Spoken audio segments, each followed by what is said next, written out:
So they tell you have to vote blue no matter who, and you all, if you're watching this show, you know that's bullshit.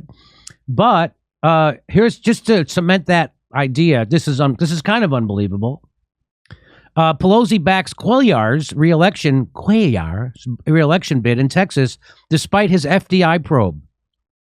FBI House Speaker said during a visit to Austin that she will support every one of her incumbents, no matter if they're being investigated by the FBI, no matter if they're against a women's right to choose, no matter what.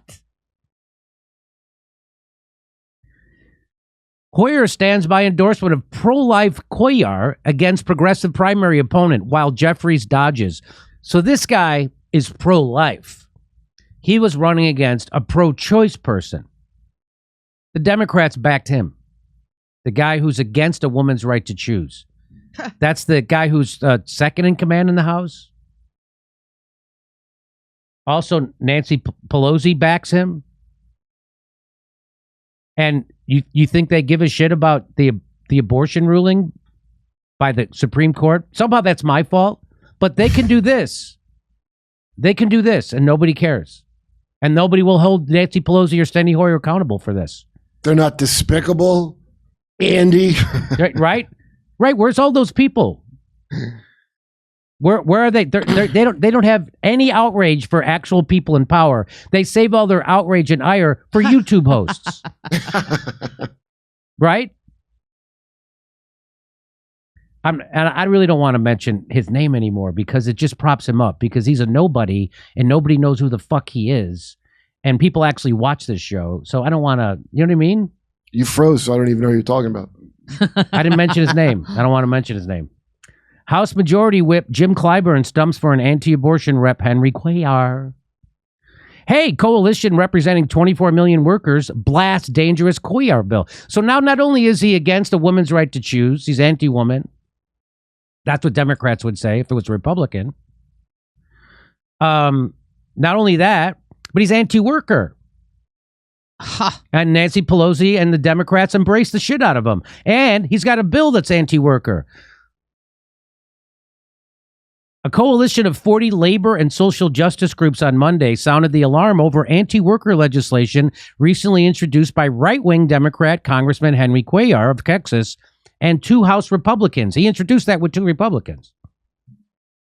The Worker Power Coalition, which represents 24 million workers, took aim at the Dangerous Worker Flexibility and Choice Act, which is the WFCA, that was unveiled last month by Cuellar, along with GOP Rep.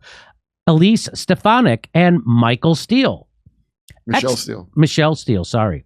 Experts warn the bill would gut key parts of the Fair Labor Standards Act, and that's from 1938.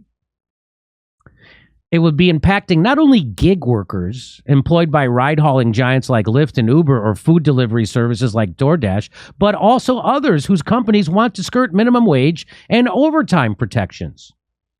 Nicole Moore, a part-time Lyft driver and the president of coalition member Rideshare Drivers United, pointed to the battle over Proposition 22 in California, an industry-backed ballot measure that enabled app-based companies to classify workers as independent contractors rather than employees, but was struck down in state court. Uber and Lyft poured $200 million into Prop 22 in California to take away our rights to unemployment benefits, workplace safety, and sick time, all during a global pandemic. Now they're trying to do it federally, legalizing the misclassification of app-based workers. So I don't know if you know what happened in California. I'm going to tell you what happened. So a bunch of people who wanted to protect people who worked for Uber, who drove cars for Uber and Lyft, they passed a law in the state legislature that said those people have to be considered employees. They can't be independent contractors. And the law says now, if you perform a duty to a company that is central to their company's business, you have to be an employee. Now, that doesn't make any sense.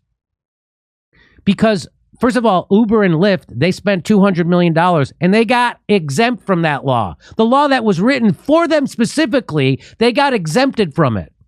And but the law still applies to everybody else. So, like, if you own a yoga studio and you have people come in and teach yoga classes, they want to come in and rent the space, and they'll be considered a private contractor because they'll come in and rent your space for the hour or two, and they teach their own class. They can't do that anymore. They have to consider those yoga instructors an employee. So, who did this bill hurt? It hurt small business owners. It doesn't hurt Uber or Lyft. So they spent $200 million to get out of it, and they did. Jimmy Williams, president of the International Union of Painters and Allied Trades, another coalition member, directed criticism at Cuellar and called on Democrats in Congress to pass the Protecting the Right to Organize Act, or the PRO Act. The latest attack on working people by Representative Cuellar is proof positive that elections matter, Williams said. Representative Cuellar voted against the PRO Act, which would fix worker misclassification to side with billionaire executives in Silicon Valley over his constituents. Cuellar narrowly won a May runoff election against two-time progressive primary challenger Jessica Cisneros in Texas' 28th Congressional District. House Speaker Nancy Pelosi, House Majority Leader Steny Hoyer, and House Majority Whip Jim Clyburn face criticism for backing the anti-choice, anti-worker incumbent. So they're allowed, I'm not allowed to interview a Boogaloo Boy, but they're allowed to actually support right-wing fucking maniacs. Actually support them. So, but I'm the bad guy because I won't vote for Hillary Clinton or Joe Biden. And they're good people because they vote for these pieces of shit who screw workers. What do you think blue no matter who means? That's exactly what it means. So congratulations again, you dumb motherfuckers. And every time I think about this, I think about the former